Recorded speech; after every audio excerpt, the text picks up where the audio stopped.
I've never spent much of my life playing MMOs. The idea of dedicating all of my free time to a single game has always terrified me, because if you actually want to get anywhere in most MMOs, you usually don't play anything else. I also completely missed the whole World of Warcraft craze, even though I'm definitely old enough to have experienced it. I'm 31, by the way. So my Cartman era is still waiting for me somewhere in the future. Ma'am! Bathroom! There is, however, one MMO that's always caught my attention and that I've absolutely loved the look of: Final Fantasy XIV Online. I've never actually played any of the Final Fantasy games, but the combination of the art style, interesting characters, and the ridiculous amount of things you can do in the game always seemed incredibly appealing to me. For the last 5 years, I've been telling myself that one day, when I finally had enough time, I'd start playing it. And honestly, I can't think of a better opportunity than the one I'm in right now, especially after the incredibly warm welcome you've all given me here on YouTube. So, today, I'd love to share my first impressions after reaching level 20. Now, I know level 20 is basically still the beginning of the game, but who says I'm stopping here? Before we get started, I also want to say a huge thank you for 10,000 subscribers. You're genuinely helping me live my dream, and I can't even put into words how grateful I am for that. I really hope this journey continues for a long time, because I'm having an amazing time sharing it with all of you. So, seriously, thank you for everything. And before we begin playing, here's a quick bit of context. Final Fantasy XIV takes place in the world of Eorzea, a fantasy world that's apparently been having a pretty rough time. There's a war going on between the people of Eorzea and the Garlean Empire, who are trying to take over the realm. The opening cinematic takes place during a huge battle that ends with a disaster so massive it changes the world forever. And so our story begins 5 years after the disaster. When creating your character, you get to choose from 8 different races. I have to admit, I found the Lalafell race ridiculously adorable. I kept accidentally calling them falafels, which honestly didn't help. After quick browsing through all the options, I decided to go with Aura. Out of all the races, they felt the most ethereal to me.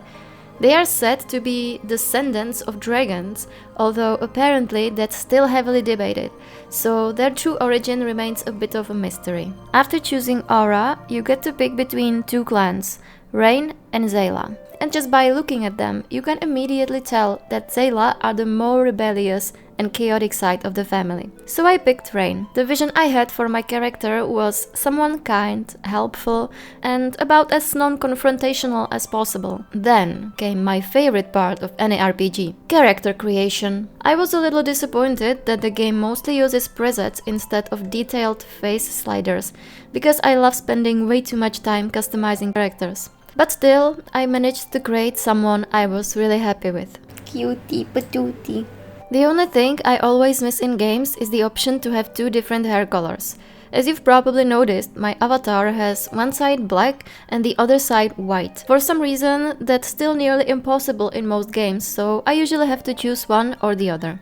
In this case, I went with white. It fit my idea of a pure-hearted character a little better. After that, the game asks you to choose a patron deity. I didn't fully understand what impact that choice actually has, but I picked the one that felt most fitting for my character: Nemea, the Watcher of Celestial Bodies and Goddess of Fate. And now we get to the class selection. This part was actually pretty interesting, because throughout my entire gaming life, I have almost always picked either a tank or a DPS. I've never played a healer, not once, and honestly, I never felt particularly tempted to try. But then I remembered something. Recently, I watched an anime called Recovery of an MMO Junkie. There's a character in it named Lily, who's basically a walking ray of sunshine, and she plays a healer. And I absolutely adored her. By the way, I highly recommend that anime. I completely devoured the first season. So I thought, why not? At the very least, it would be something new. And it matched the personality I'd imagine for my character. Plus, I know healers are usually the most sought after role in MMOs,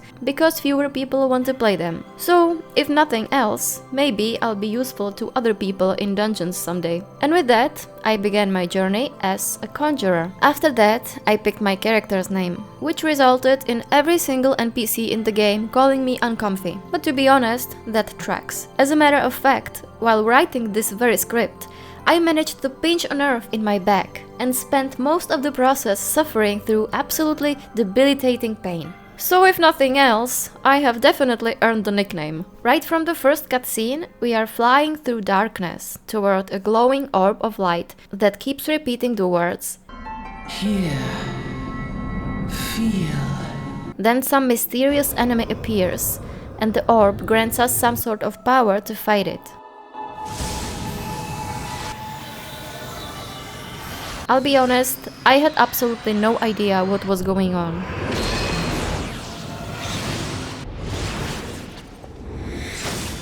Apparently, it was all some kind of vision, because the next thing I know, I wake up in a carriage with another passenger talking to me. Floating nearby is something that looks like a very strange and incredibly adorable cat with bat wings. They are called Muggles, and they are surprised that I can see them because apparently normal people can't. One of them sneaks a drink from the passenger's bottle, leaving the poor guy wondering where the rest of his alcohol disappeared to.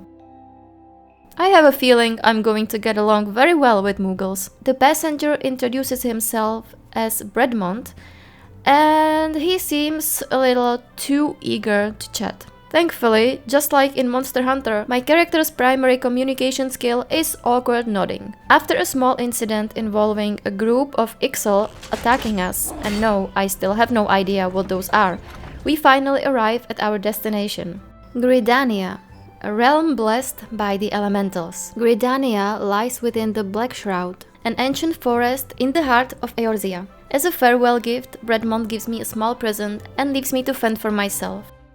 It was finally time to begin my adventure.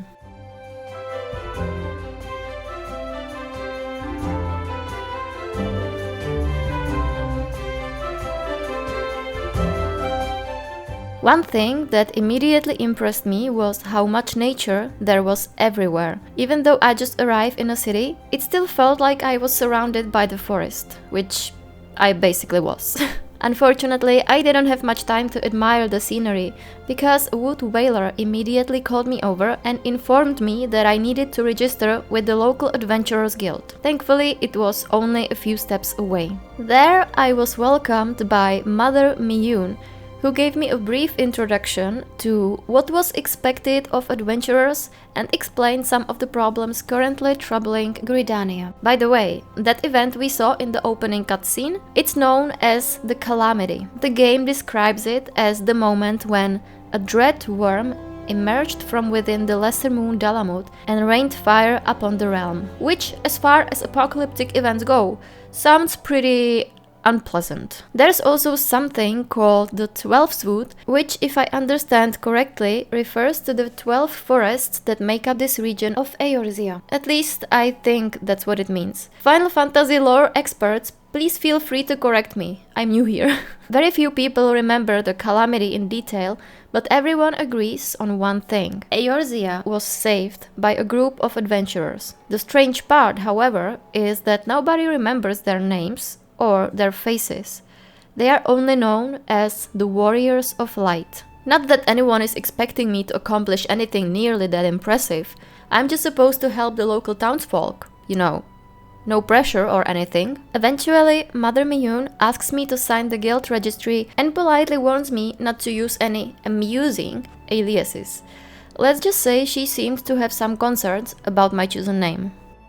By the way, I know I've spent a little longer on the introduction than most people probably would, but here's how I see it. A lot of people jump into MMOs just to grind levels and collect loot. They play for hundreds or even thousands of hours without really knowing what's actually going on in the world around them. And if you ask them what the game's lore about, they don't have much to say, and I don't want to be one of those people. If I'm going to enjoy a game, I want to understand as much about it as possible, especially in a genre like this, when the story can easily get buried under dozens of hours of side quests. So I think it's important not only for me, but also for all of us to understand what's actually happening in this world. My very first quest involved running around to 3 different locations to familiarize myself with the city. The first task was visiting the Aetherite, a giant crystal that allows you to teleport through something called the Ethernet. Easy enough. The second was finding the Conjurer's Guild, where I'd begin my magical journey. And the third was visiting the marketplace district, where I could supposedly buy almost anything I'd ever need. Spoiler alert, I didn't buy a single thing during this entire session. For the sake of both your time and my sanity, I have decided that when it comes to quests, I will mostly focus on the main scenario quest and the Conjurer class quests, because those feel like the important ones. I don't think anyone desperately needs a detailed explanation of why I had to kill 10 random monsters that were bothering a nearby village. One of the NPCs also told me about a special player status called Mentor. These are veteran players who know the game inside and out and have voluntarily chosen to help newer players learn the ropes.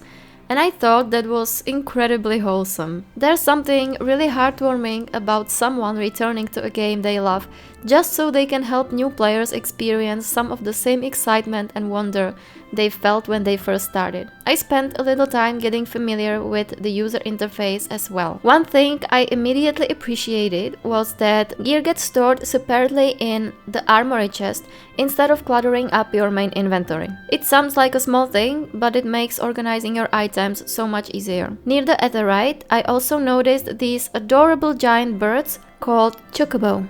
They are used to travel between locations much faster, although at this point in the game you can only rent them temporarily rather than owning one yourself. And then came the moment that sealed my fate. I accidentally wandered over to a flower vendor and noticed something very important. They were selling seeds.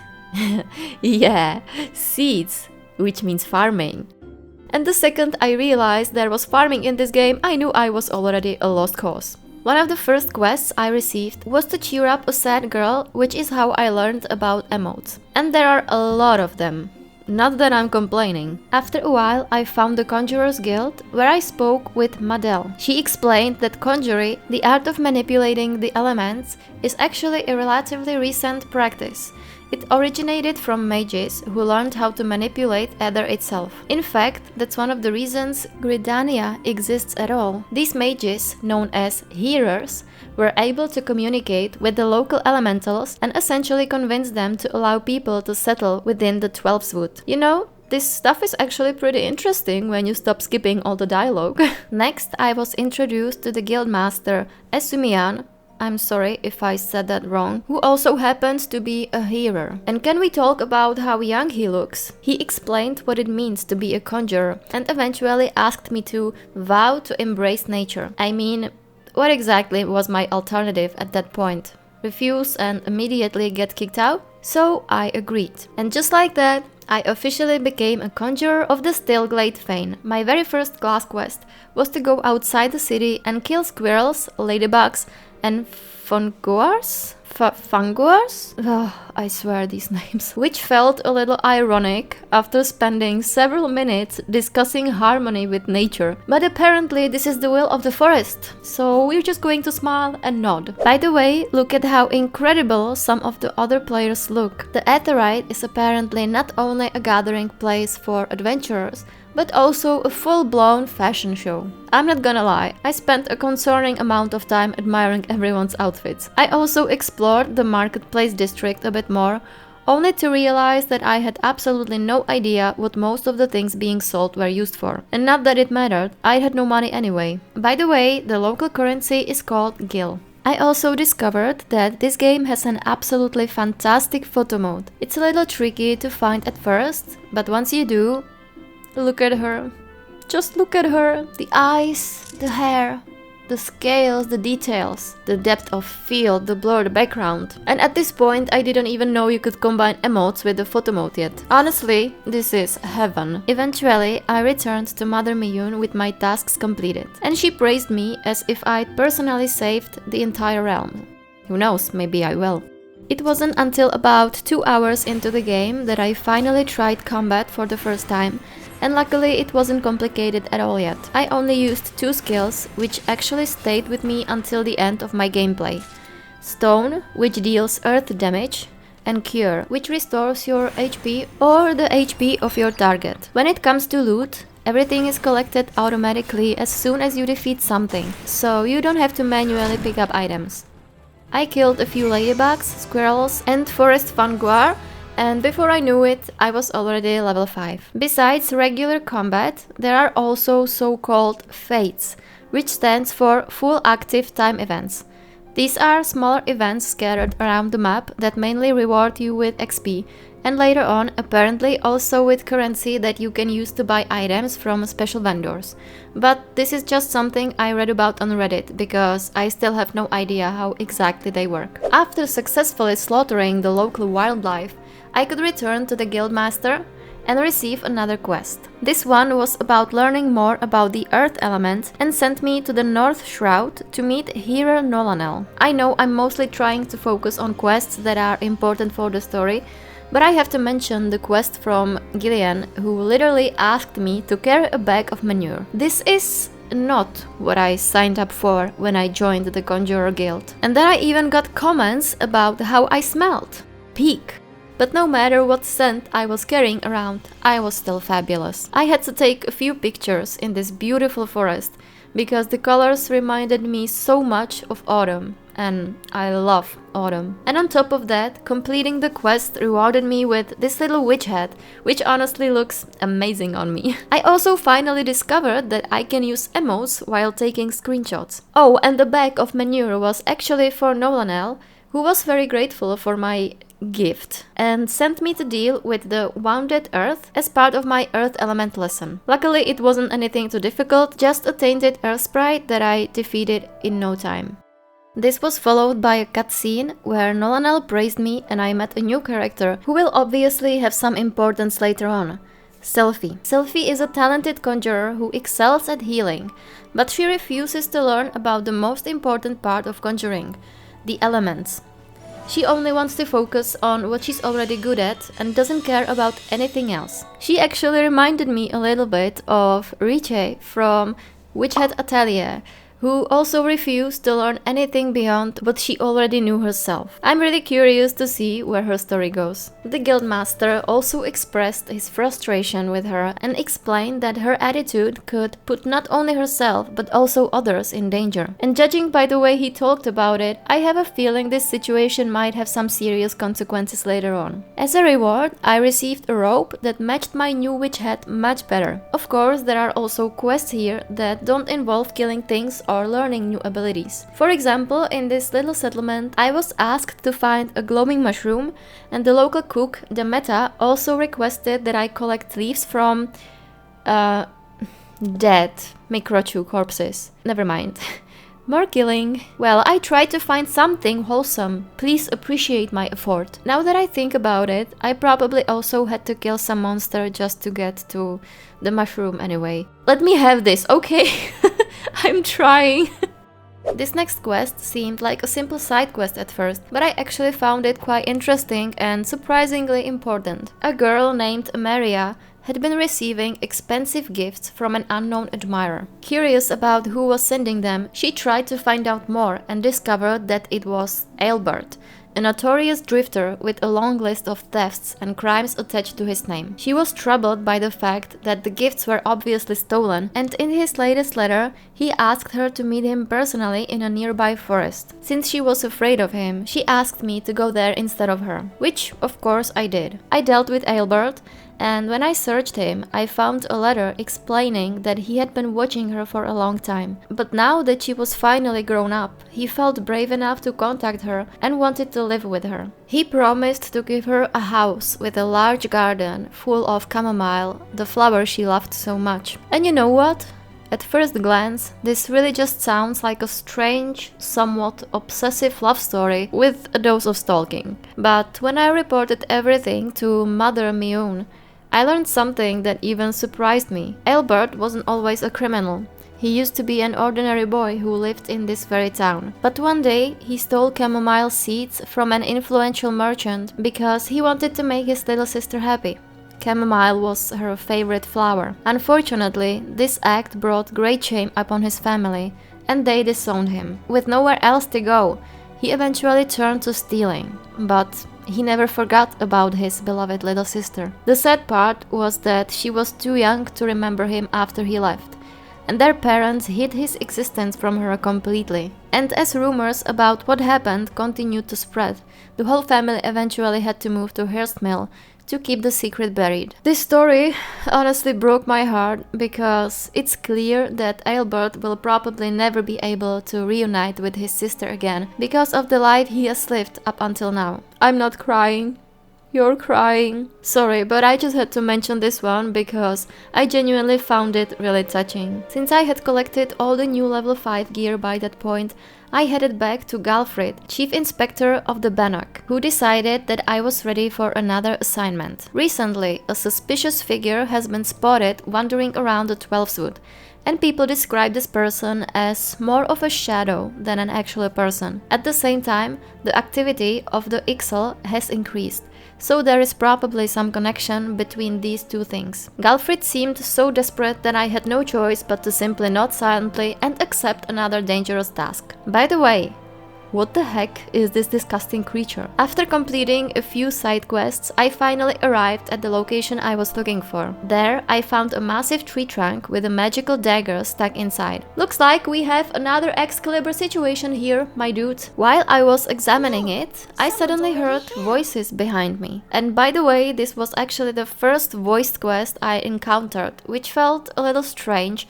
considering that the rest of the quest so far hadn't been voiced at all. It was a duo of adventurers who thought I was the one who placed the dagger there, and they didn't exactly approve of my decision, which was fair, because apparently sticking a magical dagger into a tree was not the greatest idea. It angered the local forest spirits, who appeared seeking revenge. Together we managed to defeat them and noticed a glowing crystal lying on the ground.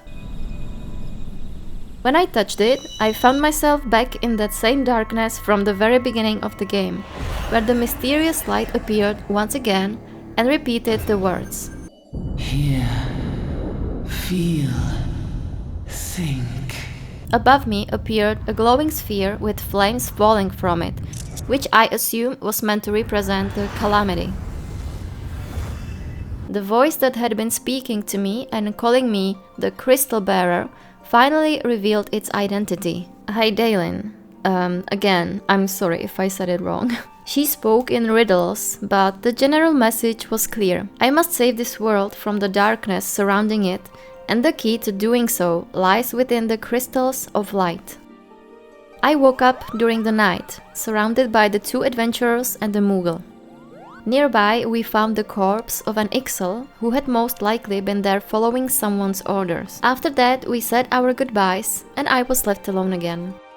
I pulled the Excalibur-looking blade from the tree trunk and went back to deliver it to Galfrid, who was already waiting for my report. According to him, the blade had been created by the Ixal, which was definitely not a good sign. He also reassured me that the two adventurers I had met, Ida and Papalimo, were scholars from a distant land who had already been here before the calamity. Back in New Gridania, I took some time to have a little photoshoot before returning to Guildmaster Esumian, who sent me on another lesson, this time about the wind element. I was supposed to travel all the way to the East Shroud, a location I hadn't visited yet. The only way to get there was by boat, so I hopped onto one and arrived in a beautiful forest that immediately caught my attention, which, of course, meant I had to stop and take even more selfies. Near a small cottage, I found Wolfie, who seemed a little nervous because I was actually her very first student. She gave me a task to clear a nearby pond of honeybee swarms, which was a pretty quick and simple quest. After that, I was supposed to get rid of some pockets of corrupted air. However, I decided to take a small break from my conjurer quests. I returned to New Gridania and hired a chocobo ride that took me to Bent Branch Meadows in the Central Shroud. I completed a few side quests here, and then I remembered that I had recently accepted a quest leading me to a location called the Lavender Beds. I had known for a while that Final Fantasy XIV had an area dedicated specifically to player housing, and that this was the place.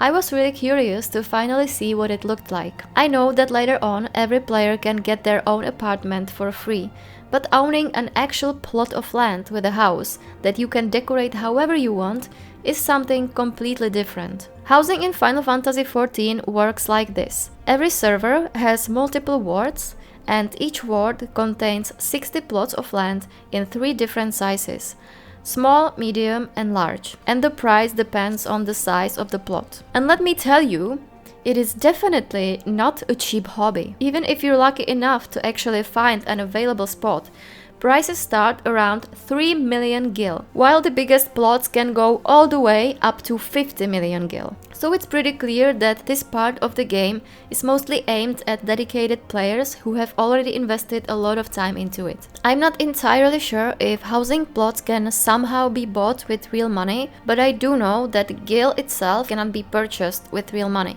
So getting one of these plots is probably something reserved for the most loyal players. But please correct me if I'm wrong. To say that my first impression of the lavender beds was positive would be a huge understatement. It felt like a landscape taken straight out of a fairy tale. There was nature everywhere, beautiful colors, decorations, and the whole place felt like a small town with a friendly community. You can probably tell from my voice that I was genuinely excited, and at that moment I was thinking that I really wanted to work towards being able to afford a place like this one day. Well, we have a long way to go, but it's so beautiful.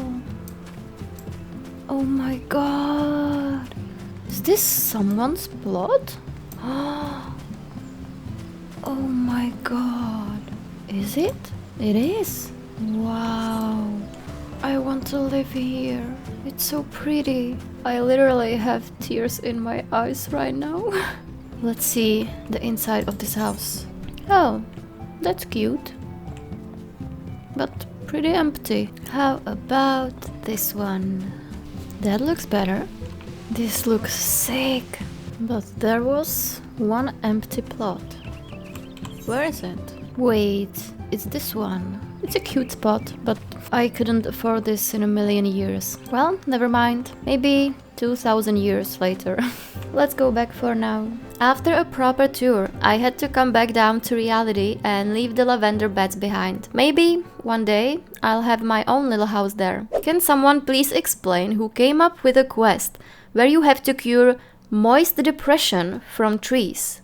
I had so many jokes going through my head for this one, like me after a breakup. I also received a new piece of gear that would become an iconic part of my look from that moment onward. I replaced my witch hat with these adorable round glasses, and I was absolutely obsessed with them. Look at me. Look how amazing I look. Especially with the little pigtails and all these cute emotes. At Galfrid's, I received another important assignment: entering the dungeon Spirit Hold, which was almost completely destroyed during the calamity. The hearers wanted to return the ruins back to the forest through a ritual called the Rite of Returning, but something clearly went wrong. Galfrid received a report that a hearer and his guards had been attacked by a powerful shadow. He suspected that the Ixal had discovered their plans and were trying to disrupt the ritual in order to weaken the bond between the people and the elementals. And so I set out into the dungeon. Inside, I first defeated a few trickster imps and helped several wood veilers return to safety. At the center of the fortress, I found an injured healer lying there. And around the corner, waiting for me, was our mysterious masked friend. He called for reinforcements, a giant clay golem. The good news was that, for now, enemy strength wasn't based on their size, but on their level. So even though this thing looked pretty intimidating at first, it quickly turned into nothing more than a pile of rocks. And of course, our mysterious masked villain ran away like a coward. And guess who appeared in the middle of everything once again, but only after all the important stuff had already happened. Ida and Papalimo. But instead of happily welcoming them, my head suddenly started spinning, and I found myself thrown into one of their memories. Honestly, I don't think it's something that needs a detailed explanation, because we don't really learn anything new from it. After a short conversation, they escorted the hero to safety, and my mission was finally complete. I'm really curious to see how the story of Ida and Papa Limo continues from here.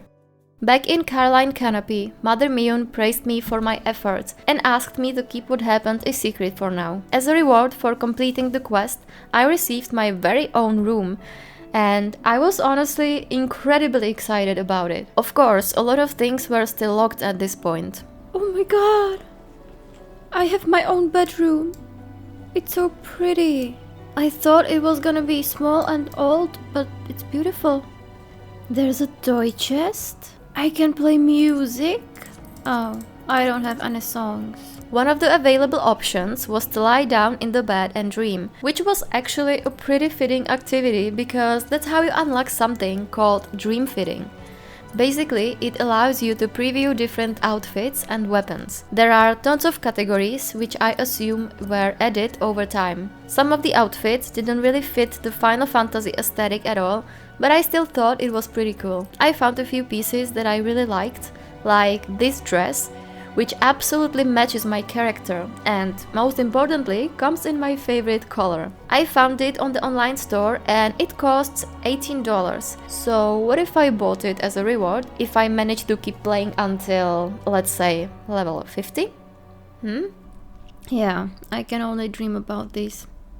There was no time to waste. I still had plenty of adventures and dangers waiting for me, and most importantly, I had to complete my trial by wind for my conjurer journey. I was actually really grateful that I had the ability to heal myself because the wind sprite was definitely giving me a hard time. Back with the guildmaster, I received another round of praise because honestly, what else would motivate you, right? During our conversation, Sylphie appeared again and asked me why I was even bothering to study the elements. According to her, she doesn't need wind to heal. Listen, girl, being able to heal yourself is great and all, but if you can't do anything else, you probably won't survive very long. But I have a feeling she'll figure that out eventually. The reason Sylphie refuses to learn about elements is because her mother was the same. She was also a talented healer who didn't need to rely on nature, so Sylphie believes that this must be the correct way. She also proudly announced that she had learned the spell Rise, which is a spell capable of bringing fallen allies back to life. The guildmaster was absolutely horrified. He warned her that the consequences could be fatal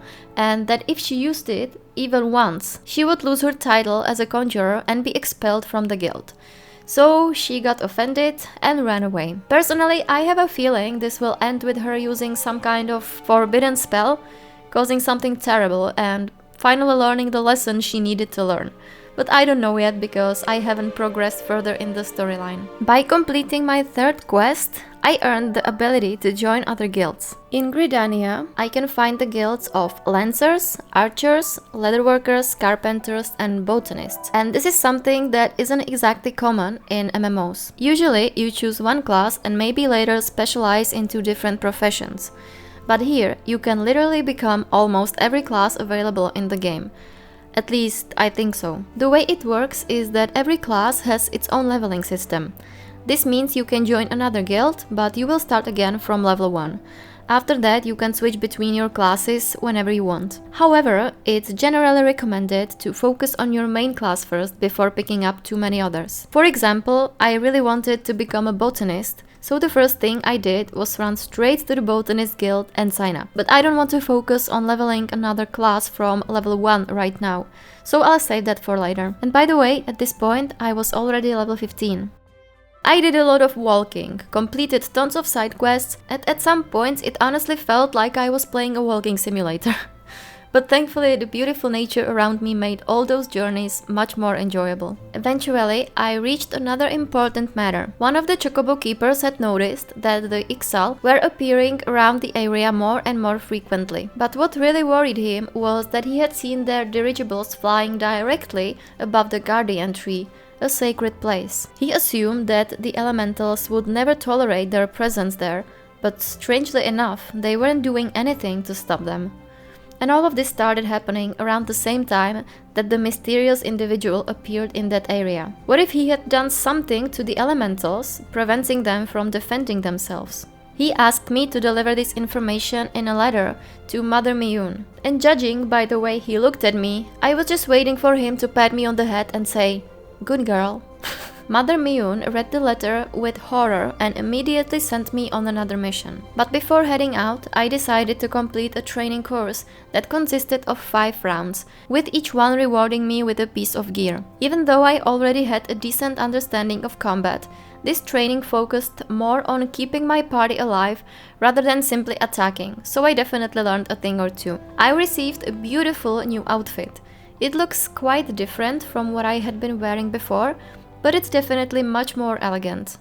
Plus, I finally look at least a little bit like I actually know what I'm doing. Besides that, I also received a ring that gives you 30% more experience points until level 30. At this point, I finally felt prepared for almost anything. Once again, I was reminded just how important the Guardian Tree was, and that if it suffered any damage, nobody knew what the elementals would be capable of doing in their anger. So I was sent to meet another important person, Bowlord Lewin. He was even more alarmed than everyone else and assured me that he would send his best people to handle the situation. But before he could even finish speaking, devastating news arrived. The Ixal had already gathered near the tree. There was no time to waste. We had no choice but to head there immediately. Shadow! And sure enough, the Ixal had surrounded the Guardian Tree, and they definitely didn't look like they were there to have a picnic. So we rushed in to defend it. I tried to keep the people fighting alongside me alive, while also contributing some damage myself, and eventually together we managed to defeat all of the Ixal.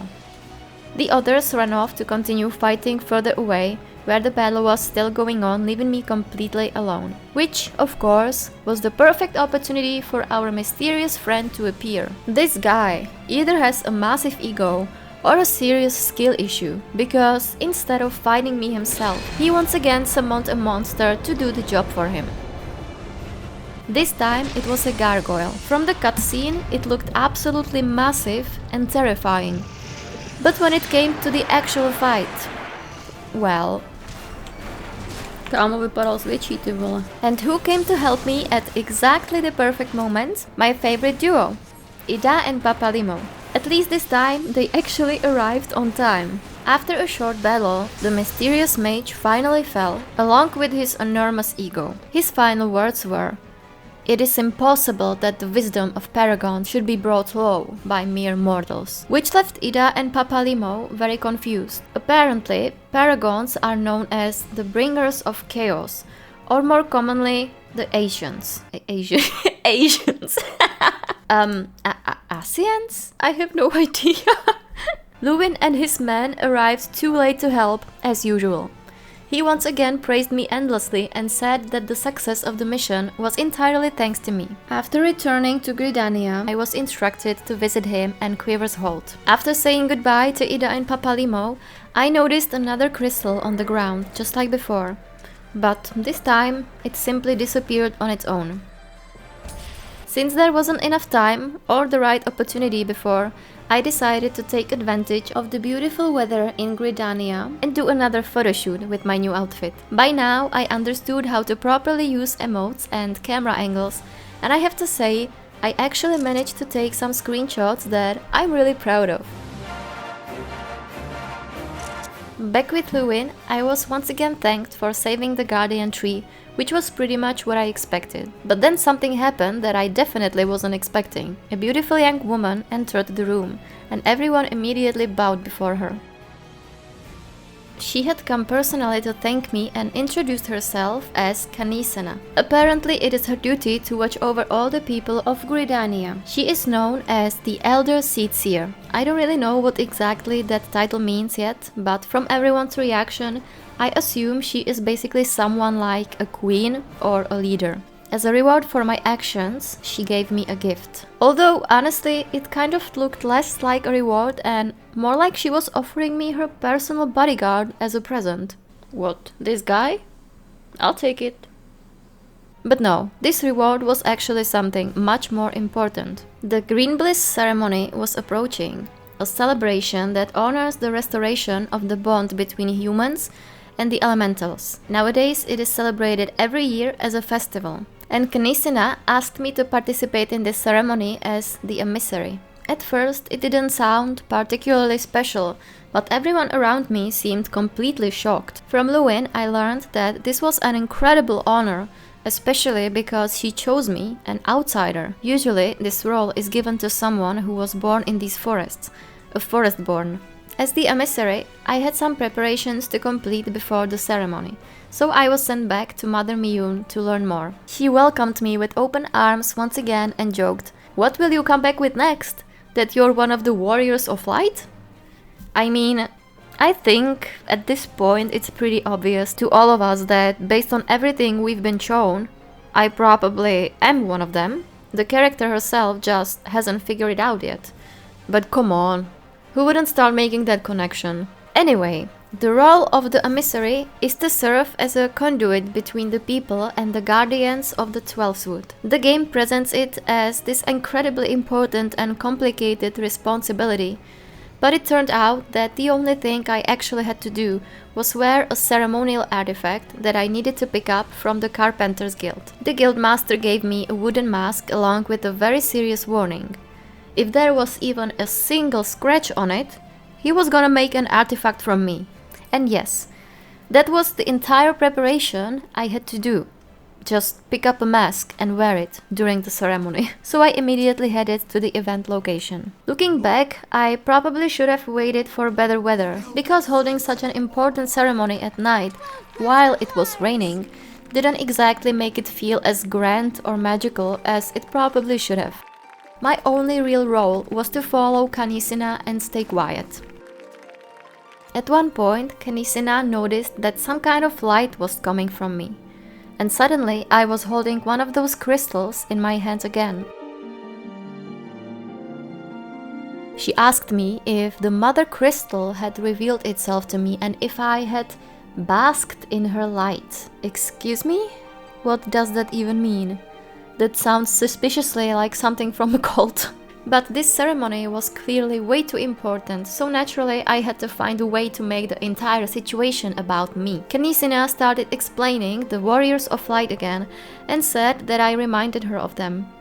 And I was like, okay, I understand this is an important topic, but girl, we have an entire ceremony happening right now. This might not be the best moment for a little chat. Also, seriously, how has nobody figured out yet that I'm probably one of the Warriors of Light? Are they all just ignoring the obvious? Wait, what if I'm actually not one of them? What if I've just been making up theories this whole time? Okay, I'm overthinking again. And as if things weren't already complicated enough, I fainted again. What am I? Harry Potter? I probably just need a piece of chocolate. Once again, I found myself in some kind of memory. This time it seemed to be Knisina's memory, showing an event that happened during the battle 5 years ago. In the middle of the battle, Knisina fought to convince everyone to withdraw the remaining soldiers so that more lives wouldn't be lost unnecessarily. And by the way, in the distance, standing on top of a mountain, there was some mysterious dark figure. I have to say, I really missed having voice acting here because I really wanted to hear his evil laugh. Okay, I will make it myself. How was it? I woke up back in my room, in my beautiful, warm, comfortable bed. Mother Miyun told me that once I felt better, I should visit Knisina at the Lotus stand, because she wanted to speak with me. So I didn't waste any time and went there immediately. She was worried about me, but she also wanted to ask me for another favor. Of course, only after making sure I was fully recovered. She pulled out a letter that she had written to her allies. A memorial service for the anniversary of the Battle of Cartenu would soon take place, and she asked me if I could act as her personal envoy. So basically, I became a messenger. But honestly, who would say no to working for such an elegant and graceful woman? However, this letter wasn't something I needed to deliver somewhere nearby. I had to take it all the way to Olda and Limsalominsa. That's why she gave me an airship pass, something that can only be used by a select few people. These skyways connect the 3 city-states of the Alliance. And so the decision was made. I was leaving Gridania and heading into the unknown. But first, I obviously had to take a selfie with a celebrity, because how often do you get an opportunity like this? It was honestly really wholesome seeing how happy Mother Miyun was for me. And just look at my adorable little face. I knew I would probably be spending some time away from Gridania, so I decided to finish the remaining side quests I had found around the area. And then, it was finally time to leave. I have no idea what awaits me on this journey. I know it will probably be a very long one and that this is only the beginning. I have barely experienced or seen anything yet, but even so, I can't wait for all the adventures, discoveries, and experiences that are waiting ahead.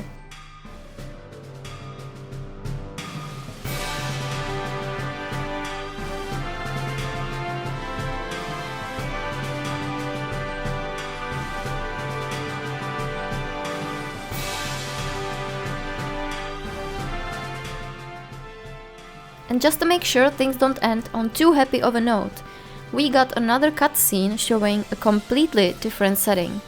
And honestly, I was pretty confused about what was happening here.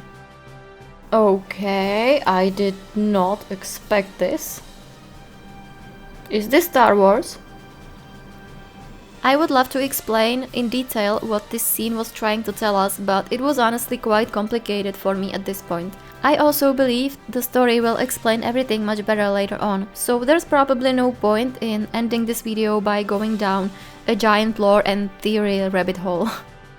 And with that, my adventure temporarily comes to an end. In Limsa Lominsa.